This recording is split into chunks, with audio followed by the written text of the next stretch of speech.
Nako, yung mga taxi driver dyan na nangungontrata sa kanilang mga pasahero, alam nyo bang bawal yan? At matagal nang bawal yan. Alamin ang kaparusahan sa NBI. Naku, bawal ito.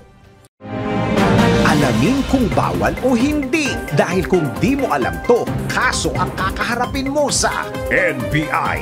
Naku, bawal ito. Taxi driver na nangongontrata? Nako, bawal ito. Kung mayroon kang extra, mas pipiliin mo ng sumakay ng taxi. Lalo na kung nagmamadali ka. Ngunit nakapara ka na ba ng driver na ayaw gamitin ang metro? Bagkus, nagbibigay ito ng presyo? Nako, mahigpit na ipinagbabawal yan ng Land Transportation Franchising and Regulatory Board o LTFRB. Hindi maaaring gawin ng sinumang driver ang labis na paniningil ng pamasahe sa kanilang mga pasahero.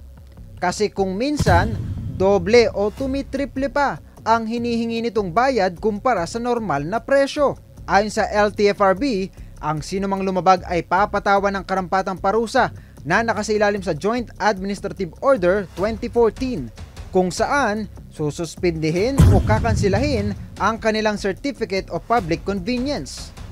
Pagmumultahin din ng 5 hanggang 15,000 piso at 30 days na impoundment ng sasakyan para naman sa overcharging.